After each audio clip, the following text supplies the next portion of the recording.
My name is Johnny Gates. I'm a singer, songwriter, producer, and my favorite book is...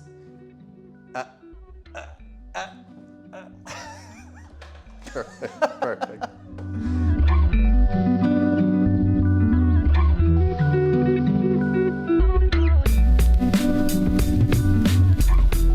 Johnny, thanks for joining, man. Lucas, thanks for having me. We've been buddies for a little minute. I think we've hit like our third year, I feel like. Of the friendship. We need a little friendiversary. Junior activity. year of the friendship, yeah. And I think we met through Shane, whose studio we're in right now. Yeah, which is a beautiful studio. Yeah, I love it. Yeah, man, I feel like we are fortunate to have a very creative friend group.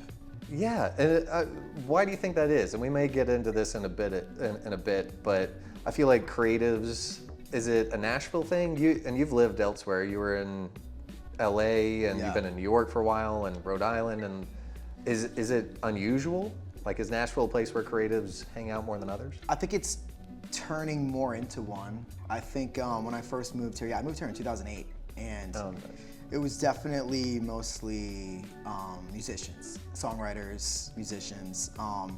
But I don't know, I left, I went to LA for a while, then I came back.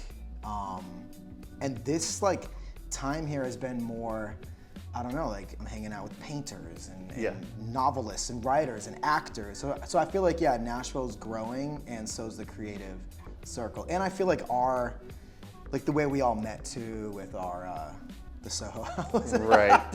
became that kind of cultural hub for Nashville, one place. It really did. Yeah. Yeah, it's just kind of, which is nice because I feel like, I don't know about you, where I can definitely become like a workaholic, and if I'm left with only, my work or other songwriters and other musicians and stuff like that, I can kind of go into a hole of just working and just being focused on that. And I feel like you guys have allowed me to kind of go out and live and talk about other things, and we're talking about books. It's just a little bit outside of what I would normally be doing, and it's been good. So. Yeah, well, think about my perspective. I'm just a boring ass healthcare consultant.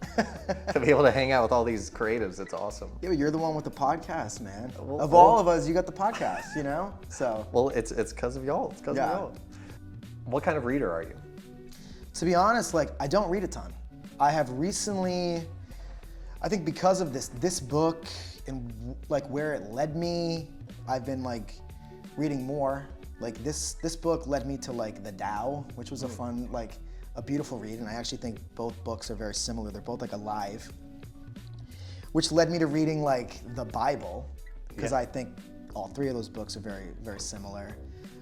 So a lot of books in that kind of category. I'm not an avid reader, to be honest with you. That's why I was almost nervous to pick this thing up, because I don't know if it's an ADD thing or what, but it's just hard to kind of concentrate. But underlining and digging into the book made it kind of feel more like an exercise. Yeah. And I liked that. I mean, I'm a big podcast listener. I'm listening to podcasts most of the day. I listen to more podcasts than I do music. Yeah. So if there's any moment in time, constantly. Yeah. So, and deep dives on YouTube and all that kind of stuff. But not a big reader. That's why it's weird that I became obsessed with a book this late in life. How'd the book land in your lap?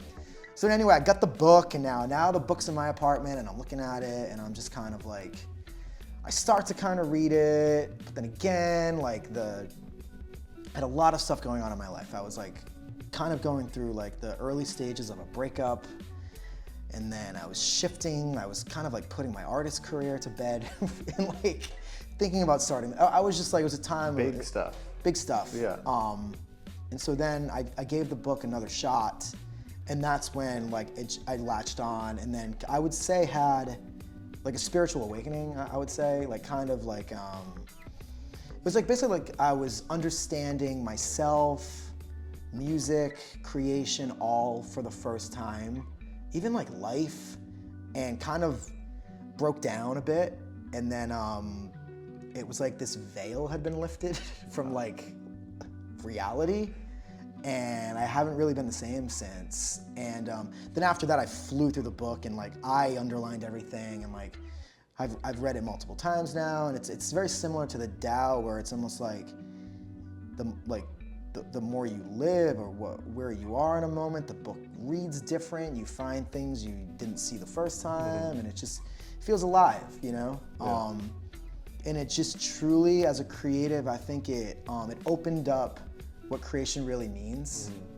And I needed it because I think I was always coming from the place of like trying to get by, as opposed to like, here's my art. Yeah. But it makes sense for me because it's like, I was always on this like collision course with like, but your music needs to be this. But I was never able to even do that because I was like fighting. Yeah. But I didn't really understand that I was trying to express myself, but I was just too concerned with like trying to also get by, and it was just like, I don't know, nothing was making sense for me. And then I read this, and then everything made sense. Well, and this is incredible. I want to get into like the lifting of the veil. Yeah. But so introduce the book. We've been talking about it. What is your favorite book? The Creative Act, A Way of Being by Rick Rubin. This is my favorite book. and give us like the 60-second top line version of it. It's the Bible for creatives. It's it teaches you that there's a lot more going on around us, and it teaches you how to become in tune to that via how you live. Like it's a way of being. So it's essentially like how you live, who you are. That is who you are as an artist. He talks about how the way you order a coffee is as important as like a chord you play in a song. It's just, once you start to become aligned with who you are as a person and as an artist, like you can tap into this thing where he calls it like antennas, and you become like, it's like a radio, and then you become in tune to what is out there, and then it starts to channel through you. Like you kind of become the radio.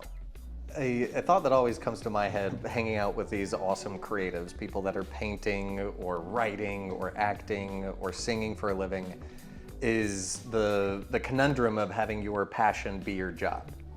Yeah. And this sounds like it is laying out how you bring those two things together, and the fact that who you are is your job, it is your passion, all those things are commingled. Yeah. It sounds like that's a weight lifted. In my head, I would almost think of that as a burden. Because all of a sudden, I'm like, what I do for a living and pays my bills is also who I am, and like just not being able to separate those. But this is bringing them together, and it's been profoundly impactful for you. Yeah, and it's kind of taught me to not worry too. It also led me to meditation, which like really was like changed. I cannot stress enough like how much that changed. So it's been this constant like, this one thing leads to this thing, and then to this, which leads me to meditation, which leads me to like, you know, now I think about everything differently, which I really do think was why he wrote this. Like, what's cool about this book is like, you think Rick Rubin, like, you know, like arguably the greatest producer of all time, you know, and his whole style, it's tough. Like some people are kind of like, well, he's not, you know, mixing, he's not engineering, he's not on the board, he's not doing this, he's not. But his whole thing is he creates the environment where creation happens, you know? And it's helped me. Like I've started to produce now, and I can see how important it is to have that fun, healthy environment, because it brings out the best in the artist. Like the artist does not need you there being, you should do this, you should do this. It's like, you want to get the best version out of the artist. Like that's the producer's job. You know, it's not to be like, this snare sounds better and this guitar tone. It's like, none of that matters. Yeah. Like really, have you ever, like your favorite songs, is it because they sound a way, or is it like, I believe there's an energy attached. And I think like he has found a way to translate that energy into this invisible form of art, and you feel it, you know? I mean, all of this sounds profoundly healthy. Super healthy. Like just an incredibly healthy way of approaching life and creativity and any passion. So much, I feel there was a time where music was attached to unhealthy behaviors. Yeah. Both physically, like drugs and alcohol and losing sleep and everything, but also mental health issues and I mean, all the incredible talents throughout time that have ended their lives early and obviously battled demons. So it was almost like those issues were attached to creative quality. Yeah. Like these genius is some sort of tumult going on in your head. This is the exact opposite. Yeah, he always says how, like, you know, getting drunk and drugs are just shortcuts to where, like, meditation can take you. And I can see that.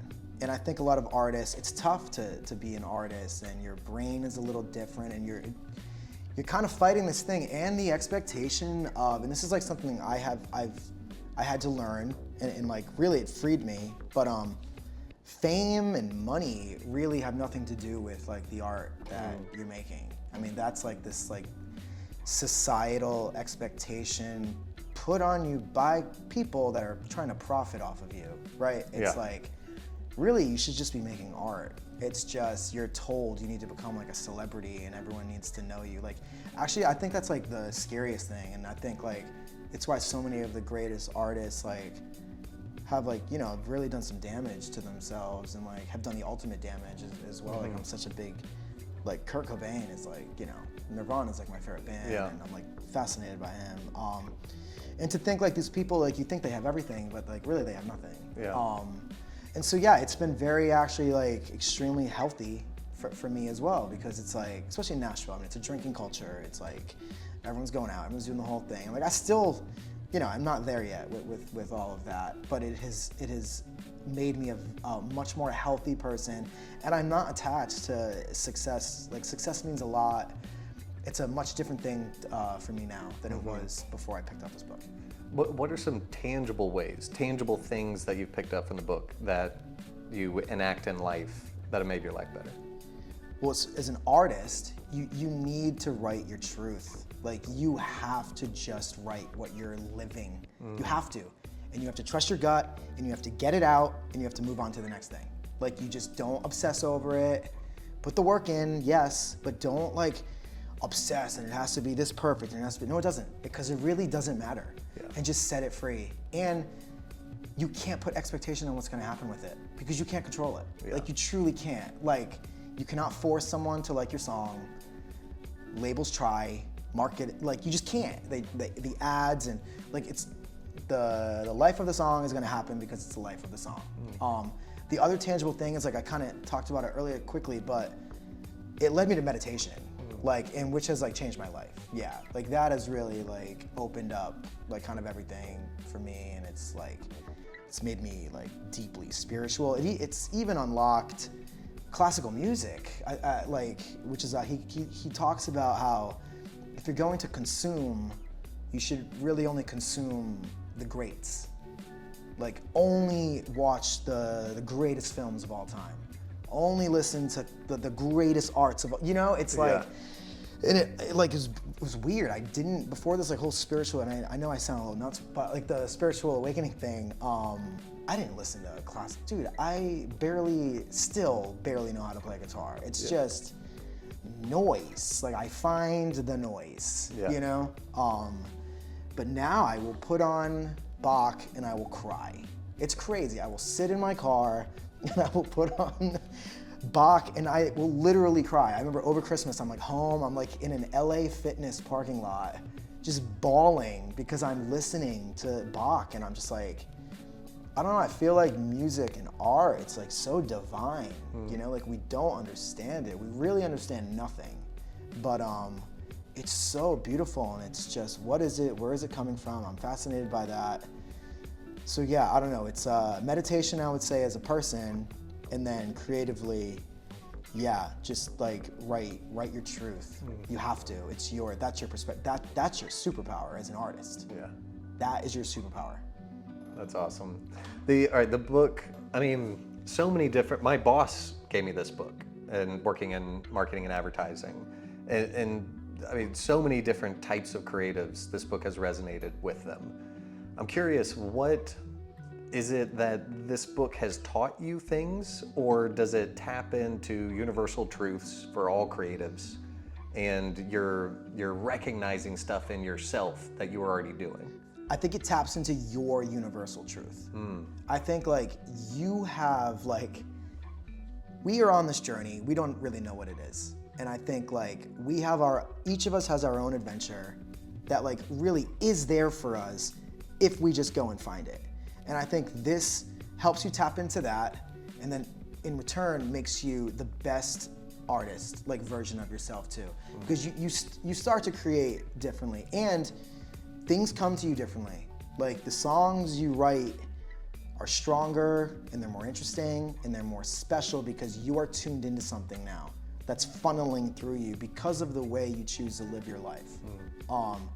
It's like a superpower. Like it truly is. It truly is. It unlocked something. It unlocked something in me. It's funny too because Rick Rubin talks about. I feel like I'm like a Rick Rubin super fan right now. But it's funny. He talks about how he wants to almost get to a point where he's producing records for artists where he doesn't even know them. And it's just like, and I feel like he kind of helped me do that in a way. Like I ended up making this record last year where it was like, I made this like crazy record, and by the end, and a lot of it is because of this book, I like ditched everything I knew about music, and I ended up making the rest of the record alone in my kitchen on GarageBand because of like this book. Because I was like, it made me like brave enough to do it because I didn't care about things I used to care about. I just had to get something out that was in me, and like it had to come out, and now it's out, and now it's out there. Cool. And now it's on to the next one, you know? So that's awesome. So it's interesting, so you mentioned Rubin talks about just only consume the best. Yeah. The best movies, the best music, the best art. And you talk about not listening to music much, like it's mostly podcasts, like you're not reading a ton. Talk to me about the balance of consumption versus creation. It's weird, but I will say, I know that I'm in a more creative space when I'm listening to music. It's just, it's hard to find stuff, and I'm trying to let it come to me, but right now, definitely been in a season of working on other people's projects, and the label. But I will say, I will listen to like, if I'm making stuff with people, like that's what I'm listening to. Like I will go back and just, I will listen to it like over and over and over and over and over, like over and over and over. Yeah. And that is fun. To me, like, I almost wonder sometimes if that's the whole point of making music. It's just to kind of, I get those moments in my car where I'm just kind of like, all right, I made this. This is cool. Like, and that's part of what you've been saying is like, make what you want to hear, make what you feel. Yeah, you're creating art for you, of you, by you. Yeah. Yeah.